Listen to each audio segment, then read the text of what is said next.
Tash, tinapos na ang isyu na umalis at tinanggal siya sa Itbulaga. Pagbabalik niya sa Itbulaga, dapat nang abangan. Isyu ni Min at Miles, napansin na rin ng media. Ano nga ba ang totoo? May hidwaan nga ba ang dalawa? Min ginulat lahat.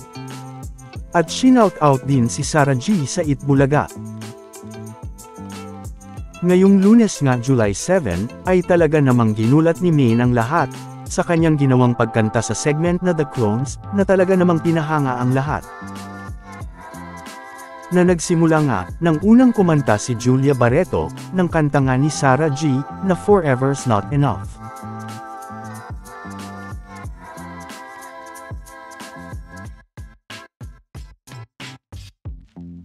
Pero bigla nga nitong ipinasa kay Min ang pagkanta, hanggang sa, hindi nga inaasahan ng marami ang ginawa nito, dahil talaga namang ginalingan ni Min, na dahilan nga kung bakit napahanga ni Min si Julia at ang mga The Bark Ads.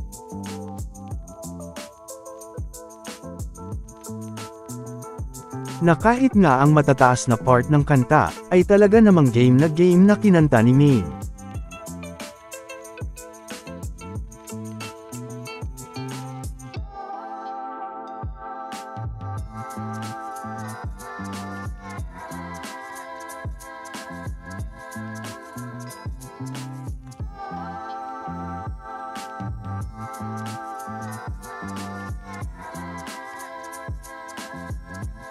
Hanggang sa makikita na nga lang ang nakakatawang naging reaksyon dito ni Julia at ng mga The Bark Ads, nang ibigay naman ni Min kay Riza May ang pagkanta.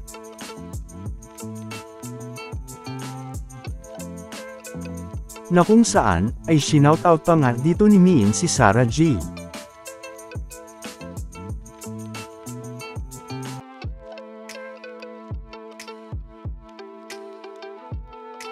Samantala, hindi na nga lang ang mga netizens ang mga nakapansin, sa tinawag nga nilang tila tampuhan ng dalawa sa mga EB girls na si Min at Miles sa Itbulaga.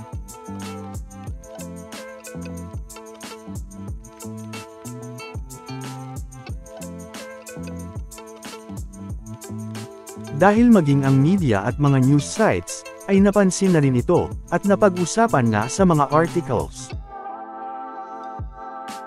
Pero, hindi nga malinaw ang totoo, dahil kahit nga ang mga news articles na ito, ay hindi sure kung may nangyayari nga bang hidwaan o tampuhan sa pagitan ni Min at Miles sa Itbulaga, dahil walang sagot si Min at Miles sa mga tanong patungkol dito. Na kung saan, ay makikitang naka-follow pa rin si Miles kay Min, at makikita naman nga ang tila pag-unfollow naman ni Min kay Miles sa kanyang IG.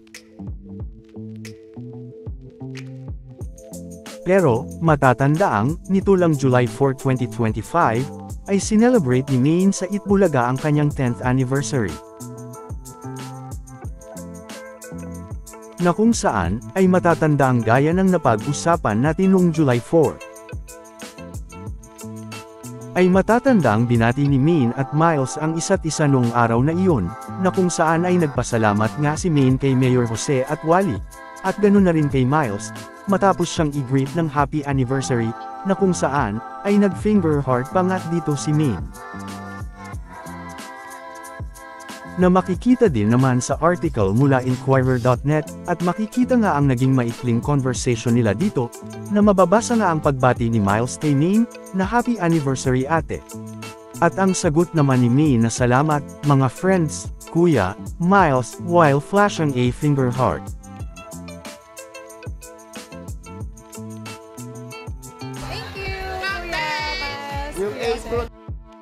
Na nangyari nga sa pagsisimula ng segment ng Sugod Bahay Mga Kapatid, noong Biyernes July 4, 2025. Pero may ilan naman ngang hindi ito napansin noon.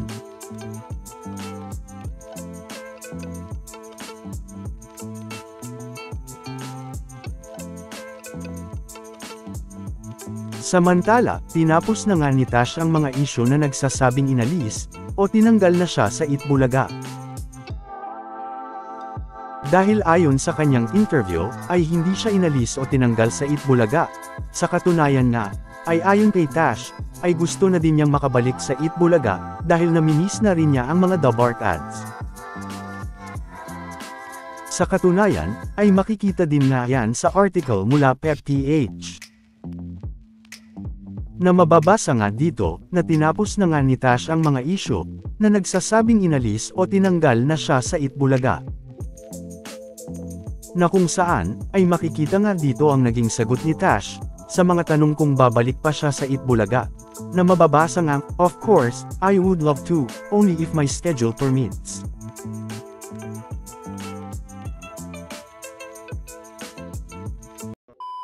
Welcome back mga ka-highlights! Bago tayo magpatuloy ay maaaring mag-subscribe at i-click ang notification bell para updated kayo sa mga susunod pang videos, at paki-like na rin ang video, share at mag-comment na rin. Maraming salamat po.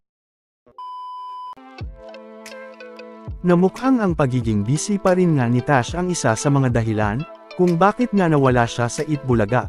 Nasasagot nga sa mga tanong pa rin ng marami, kung bakit hindi na nila nakikita si Tash sa Itbulaga. Gaya na nga lang ng pinagbibidahan niyang Philippine adaptation ng Bad Genius the series. Na kung saan, ay mapapanood na nga ang Bad Genius sa July 17 sa Viva One app. Paliwanag pa nga dito ni Tash, na gusto daw niyang ibigay niya ang kanyang 100% sa kanyang project, kaya naman focus nga siya dito, na kung saan ay nagpasalamat pa nga siya sa mga The Bark ads. Na mababasa ngang, "Kasi, sabi ko, I wanna give my 100% sa project. But my love for the Bark ads is forever, and always be there and I love them so much. Alam nila yan. I love you guys, and thank you guys for everything." Ayon pa dito, na alam daw ng production ng Itbulaga, na hanggat ginagawa ni Tash ang kanyang project na Bad Genius, ay sa taping daw muna siya nakafocus. Kaya naman, ay malinaw nga dito, na hindi inalis si Tash sa Itbulaga, hindi din siya umalis, at hindi din nga siya tinanggal sa Itbulaga, gaya nga ng sinasabi ng ilan. Dagdag pa nga dito ni Tash, na babalik daw siya sa Itbulaga, pero kailangan daw muna niyang tapusin ang kanyang projects at shows. Ayon pa nga sa kanya, ay namimiss na rin nga daw niya ang mga The Bark ads.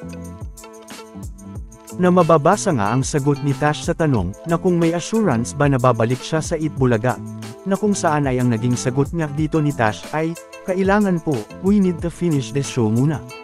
Tapos, tapusin natin yung promo. Of course, I love to. I miss all of them. I miss The Bark ads at yung mga The Bark ads."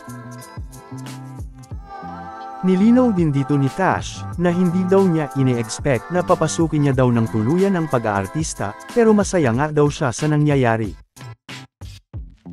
Na mababasa pa ngang, wala namang expectation in terms of kahit anong project.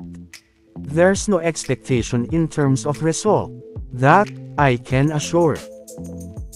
But there's an expectation in terms of myself, where I expect to make up my priority, and to make sure that I give the work that I need to put in, and not to take it for granted. Yan po ang number one priority ko. Na matatandaang, tinupad muna ng magkapatid na si Tash at Andres ang kanilang pangako sa kanilang magulang, na tatapusin muna nila ang kanilang pag-aaral sa college, bago pumasok sa showbiz. Samantala, matatandaan din namang sa awarding kay Bossing Vic Soto at kay Tash sa 53rd Box Office Entertainment Awards, ay matatandaang nagpasalamat si Tash sa Itbulaga, sa TVJ, at sa mga The Bark ads. Na napag-usapan na rin natin. At matatandaan din namang nagpasalamat din si Aga Mulak sa mga The Bark ads, sa kanyang IG post naman. Na napag-usapan na rin natin. Samantala, ano naman ang mga masasabi nyo, patungkol sa mga napag-usapan natin, sa video na ito?